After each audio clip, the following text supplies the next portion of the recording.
हम आदिवासी हिंदू नहीं है। अब चुनौती देता हूं उन सभी तत्वों को मैं।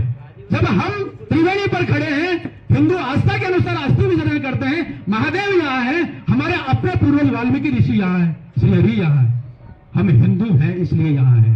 और जो ये कहता है कि आदिवासी हिंदू नहीं है, वो क्यों कहता है? मुझे कुछ दस्तावेज है जिनका मैं कोड करना चाहूँ आप सभी जनता के सामने, और जितने वरिष्ठ जन है वो सभी जानते हैं, लेकिन बोलना जरूरी है।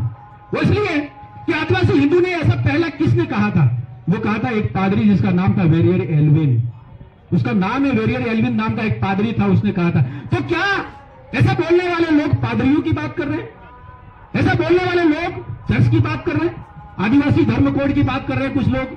वो कहां से लाए? तो पता चलता है एक कागज हाथ लगा है, वो रांची है, झारखंड की राजधानी, वहां का एक चर्च है, द कैथोलिक चर्च है। द कैथोलिक चर्च ने लिखा पहली बार धर्म कोड चाहिए, और धर्म कोड की मांग पहले चर्च ने की, और वो चर्च वो सारी बातें की, और उस बात को चर्च की बात झारखंड की बात लाके बेनेश्वर में डाल दी और हमारे वागड़ में डाल दी, और ये कहा आदिवासी हिंदू ने कोड चाहिए। अरे महाराज, चर्च की बातें क्यों करते हो? एक पादरी की बात क्यों करते हो? हमें बात करनी चाहिए वाल्मीकि ऋषि की, जो ये कहते हैं कि धरती हमारी माता है। इसकी पूजा यदि हम करते हैं तो प्रभु श्री राम कहते हैं कि धरती और ये धरती माता और हमारी माता, ये दोनों स्वर्ग से भी महान है। हमारी प्रेरणा ये है, हमारी प्रेरणा आदिदेव की है, जो ये कहता है कि नव क्रांति होनी चाहिए, नव भक्ति होनी चाहिए, संतों के साथ में बैठना, अच्छी बात करना है और विकास की बात करना है। इस बात को कौन कर रहा है? इस बात को करने वाला एक ही विचार है। वो विचार है, अलग अलग कालखंड में राजनीतिक क्षेत्र में बहुत सारे लोग आए, लेकिन कुछ लोगों का मैं नाम लेना चाहता हूं जिन्होंने आदिवासी के लिए कुछ किया, हमारे लिए कुछ किया, बेनेश्वर धाम के लिए कुछ किया, हमारी संस्कृति के लिए कुछ किया। पहला नाम आता है पूर्व प्रधानमंत्री स्वर्गीय अटल बिहारी वाजपेयी, और उन्होंने सबसे पहले भारत सरकार में एक मंत्रालय खोला। उस मंत्रालय का नाम लिखा जनजातीय कार्य मंत्रालय। मुझे लगता है वहां से बात शुरू होती है, और वो 1999 की बात। मैं कुछ प्रश्न करना चाहता हूं, जो राजनीतिक क्षेत्र में कार्यकर्ता बात करते हैं, उनको ये पूछना चाहिए 1999 से पहले कौन लोग इस देश में शासन करते थे, जिनको ये ध्यान में क्यों नहीं आया कि आदिवासी भी इस देश का निवासी है, और वो गरीबी में है, वो अभाव में है, उनको फॉरेस्ट राइट का एक उसमें राइट नहीं दिया जा रहा है, उसका काम कौन करेगा? ये क्यों ध्यान में नहीं आया? उनसे प्रश्न पूछना है। दूसरा महत्वपूर्ण आया, 2003 में संविधान संशोधन हुआ, और हमारे लिए, हमारे आदिवासियों के लिए, जनजातियों के लिए, अनुसूचित जनजातियों के लिए राष्ट्रीय अनुसूचित जनजाति आयोग आया, और वो भी अटल जी ने दिया है। मैं नमन करता हूं अटल जी को। ये बहुत महत्वपूर्ण बात है, क्योंकि मेला है, आदिदेव की प्रेरणा है, तो हम सही सही बात नहीं करेंगे तो मजा नहीं आएगा। हमें सही सही बात भी करना जिन्होंने हमारा अपना कुछ किया है।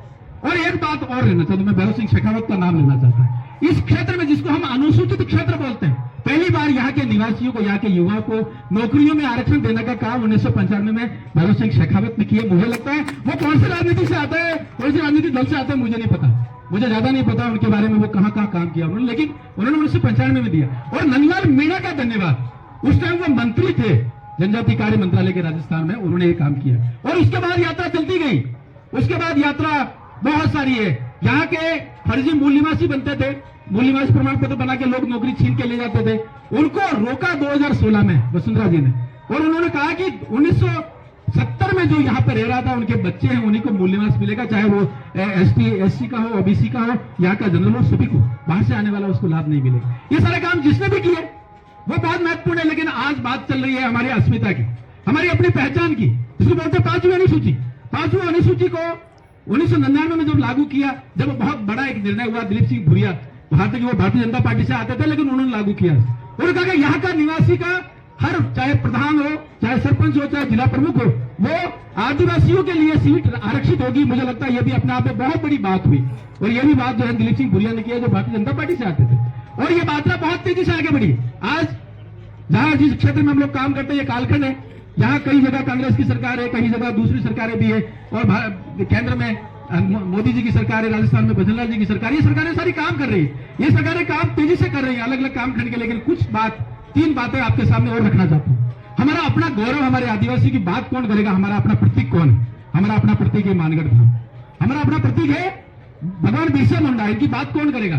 तो देखिए, इतिहास में पहली बार नरेंद्र भाई मोदी माननीय प्रधानमंत्री जी माने मानगढ़ धाम आए 1 नवंबर 1922 को, और आए और बहुत बड़ी बात कह के गए 4 राज्यों के लिए। उन्होंने कहा राजस्थान, गुजरात, मध्य प्रदेश और महाराष्ट्र चारों मिलके मानगढ़ धाम के लिए कुछ करें। मुझे लगता है बहुत कुछ किया होगा, लेकिन आज की तारीख में चारों जगह जो सरकार है वहां पर हम बात करने की और उनसे लड़ झगड़ने की ताकत में हमें स्थिति में हम मन में भावना है कि मानगढ़ धाम के साथ साथ बेणेश्वर धाम पर भी जनजाति गौरव का कोई बहुत बड़ा स्मारक जो राष्ट्रीय स्तर पर होना चाहिए। आप सभी की राय से हम इस बात को आगे बढ़ाएं।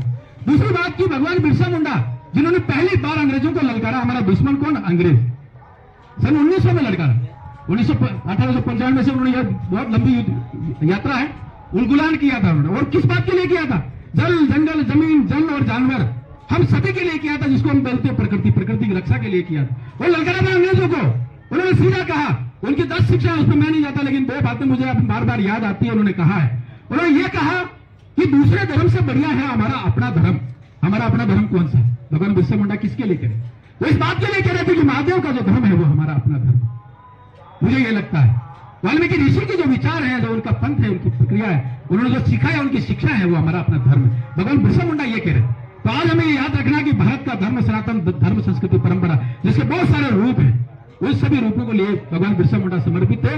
और दूसरा उन्होंने कहा कि गौ माता और तुलसी माता की पूजा करना है। मुझे बताइए, आदिवासियों में से पैदा हुआ एक 26 साल का युवा जो जितने भी क्रांतिकारी हुए उसमें एकमात्र ऐसा जिसको लोग भगवान कहते हैं, वो ये कह रहा है कि गौ माता तुलसी माता की पूजा करना है। मुझे आप ये बताइए, तुलसी माता गौ माता पूजा करने के लिए कौन आगे आया है? कौन सा धर्म आया आगे?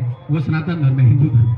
इसका मतलब भगवान बिरसा मुंडा हिंदुओं के देवता है और उन्होंने ललकारा है। मुझे इतना बहुत कहना है, बहुत सारी चीजें, लेकिन नरेंद्र भाई मोदी जी ने एक बहुत अच्छा काम किया। आदिवासियों का प्रतीक भगवान बिरसा मुंडा जी के जन्मदिन 15 नवंबर को राष्ट्रीय जनजाति गौरव दिवस घोषित किया और ये पूरा वर्ष इसके लिए चल रहा है। राष्ट्रीय 10 संग्रहालय भी बनाए। मुझे लगता है राजस्थान की भी इसमें बहुत अच्छी